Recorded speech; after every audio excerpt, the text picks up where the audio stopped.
received so many awards, Grammys and Junos and GLAAD and all of that. What does this one mean to you? It's not a Lifetime Achievement Award quite yet, but what is the Governor General's Performing Arts Awards? This one's given for artists of an extraordinary nature, which you certainly are. What makes this award particularly special is that it does seem to honor more than just an album or a song or a big single that sold you a bunch of records and you end up on an award show.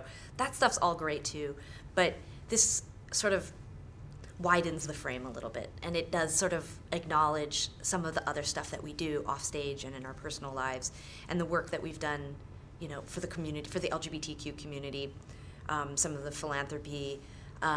It sort of touches on stuff that we really care about outside of making music, and maybe addresses some of the heart of why we make music, and that feels really special. And then it's just, I mean, I'm never going to be an Olympian. I mean, I basically am like in full-time chiropractic hell, you know, so it's like my body is just falling apart. But this feels like, you know, almost like getting an Olympic medal. Like, look at this. I'm going to start wearing this to my coffee shop. I'll get an Americano, please.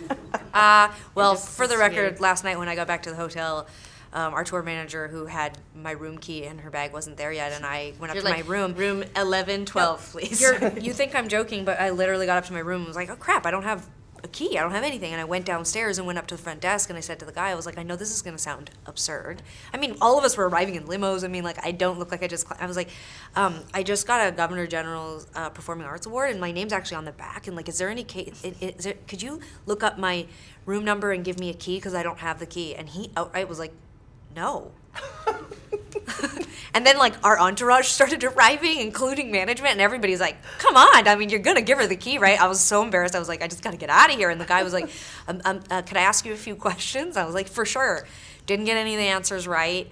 Everyone's like, but she's got the medal. She's got the medal. Her name's right on it. And yeah, I didn't get a key. I had to get one for the tour manager. So for Tegan, this is just purely vanity. It's really not gonna help in any other area of our lives.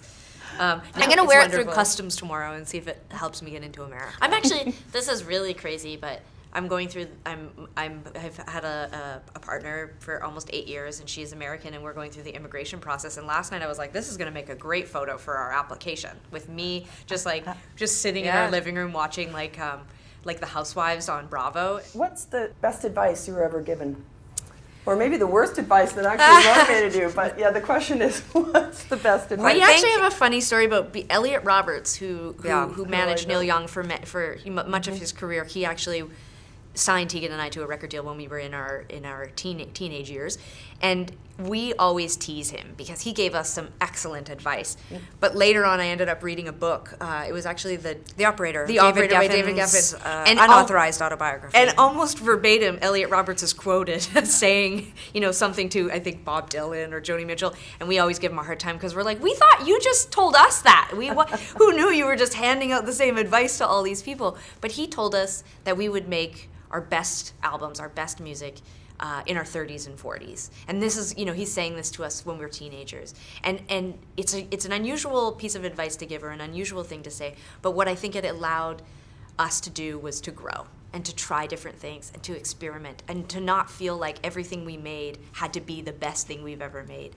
And it just gave us this long road that we could sort of look ahead to, and I think he's right. I think that we've matured really well, and now we are in our 30s and entering probably soon our 40s. Tegan might hold back and start to change her date of birth, but I'm very excited to see what we do in our later years and the later part of our career. And Elliot really made that clear to us that that was okay, and that he believed that that's when we would be our strongest.